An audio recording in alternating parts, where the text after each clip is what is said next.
It was said that many times she had been at the brink of death, but would always recover, proclaiming that she could not go until she knew to whom she would bequeath her heart and her wisdom. Without her, Malinali's childhood would have been devoid of any joy. Thanks to her grandmother, now she could count on being resourceful enough to deal with the dramatic changes that she was facing, and yet, still she was afraid. To keep fear at bay, she looked up at the sky for the morning star, for her dear Quetzalcoatl, always present, her great protector. From the first time they had given her away as a very young girl, Malinali had learned to conquer the fear of the unknown by relying on the familiar, on the brilliant star that would appear at her window and that she would watch as it slowly danced from one side of the sky to the other, depending on the season. Sometimes it appeared above the tree in the courtyard. Sometimes she saw it shining above the mountains. Sometimes beside them, but always flickering, joyous, alive. The star was the only thing that had never abandoned her. It had been present at her birth, and she was sure it would be present at her death, there from its spot in the firmament. Malinali associated the idea of eternity with the morning star. She had heard the grown-ups say that the spirit of human beings, of all living things and of the gods, lives forever, not dying, but changing form. This idea filled her with hope, for it meant that in the infinite cosmos that surrounded her, her father and grandmother were as present as any star, and that the return was possible, just as it was for Lord Quetzalcoatl. The sole difference was that the return of her father and grandmother would benefit only her, while the return of Quetzalcoatl, on the other hand, would alter completely the course of all the cities that the Mexicas had conquered. Malinali was completely opposed to the way in which they governed, could not agree with a system that determined what a woman was worth, what the gods wanted, and the amount of blood that they demanded for their survival. She was convinced that a political, social, and a spiritual change was urgently needed.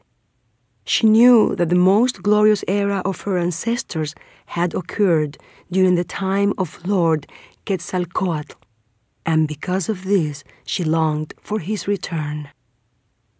Countless times she had thought about how if Lord Quetzalcoatl had never left, her people would not have been left at the mercy of the Mexicas. Her father would not have died, and she never would have been given away. Human sacrifices would not exist. The idea that human sacrifices were necessary seemed perverse, unjust, and useless.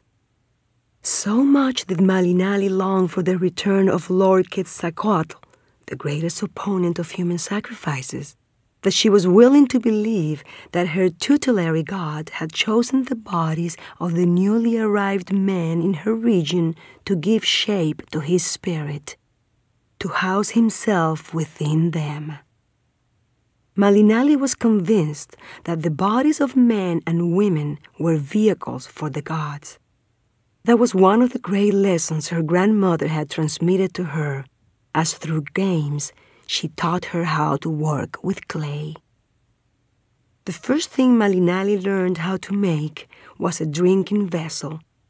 She was only 4 years old, but with great wisdom she asked her grandmother, "Who thought of having jars for water?" Water herself thought it up. Why? So that she could rest upon its surface and tell us about the secrets of the universe.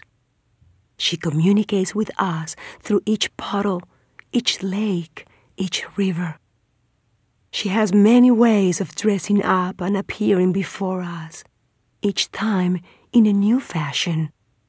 The mercy of the God who resides in the water invented the vessels from which, as the water quenches our thirst, it speaks to us. All the vessels filled with water remind us that God is water and is eternal. "Oh," the girl replies, surprised. "Then water is God?" "Yes, and so is the fire and the wind and the earth. The earth is our mother, who feeds us, who reminds us where we came from whenever we rest upon her. In our dreams, she tells us that our bodies are earth, that our eyes are earth, and that our thoughts will be earth in the wind." "And what does the fire say?" "Everything and nothing. Fire creates luminous thoughts when it allows for the heart and the mind to fuse into one.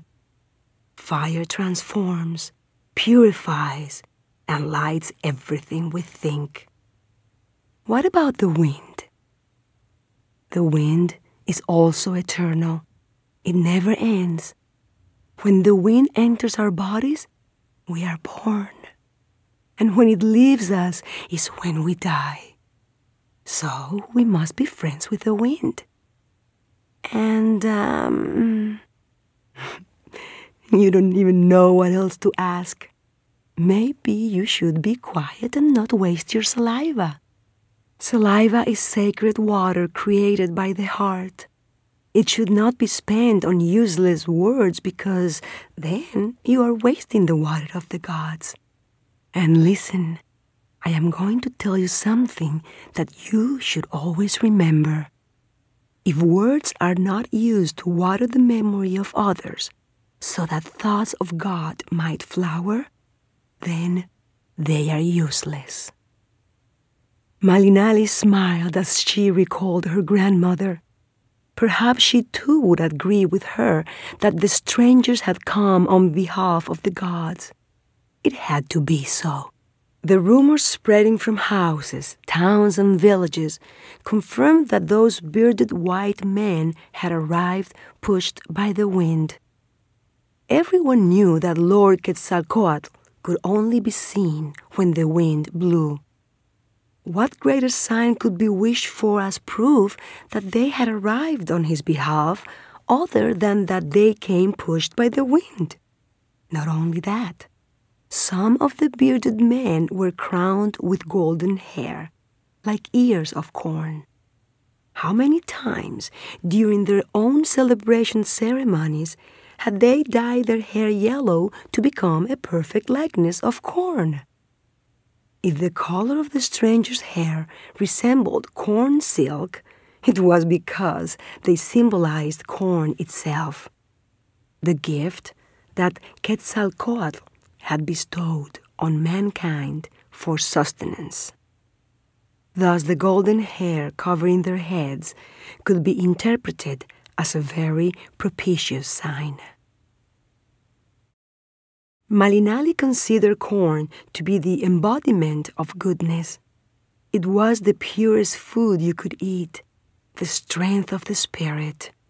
She thought that as long as men were friends of the corn, food would never be lacking on their tables, that as long as they recognized they were sons of the corn that the winds had transformed into flesh, they would be fully aware they were all essentially the same and nourished themselves in the same way.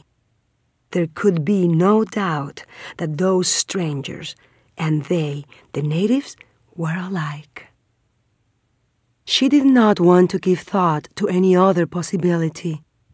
If there was another explanation for the arrival of the men who crossed the sea, she did not want to know about it.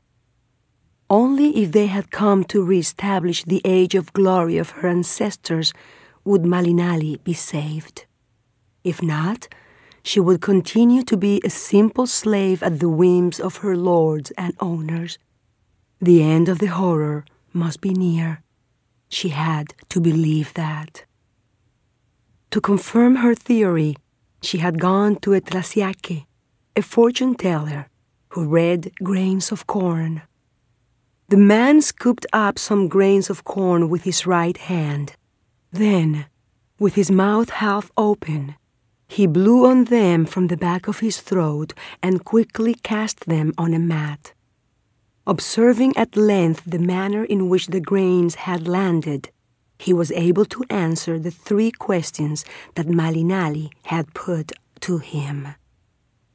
How long will I live? Will I one day be free? How many children will I have?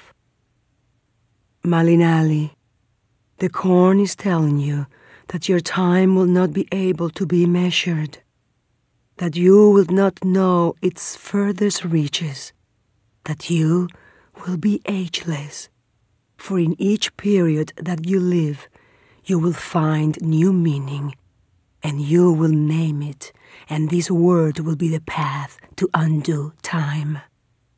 Your words will name the yet unseen, and your tongue will turn silently to stone, and from stone to divinity. Soon now, you will have no home, and you will no longer devote yourself to making cloth and food.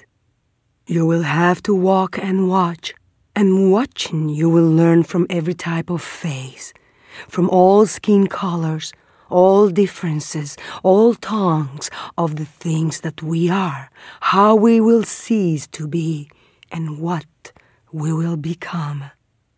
This is the voice of the corn. Is that all? It doesn't say anything about my freedom. I have told you what the corn has spoken. I don't see anything more.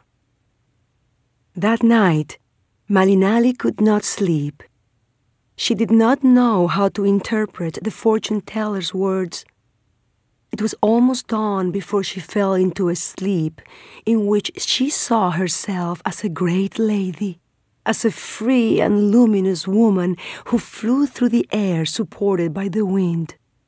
That joyous dream suddenly became a nightmare. When Malinali saw how beside her the moon was pierced with daggers of light that injured her and set her completely on fire. The moon then ceased being the moon and became a shower of tears that nourished the dry earth from which unknown flowers bloomed. Malinali, to her astonishment, named them for the first time, but she completely forgot about them on awakening.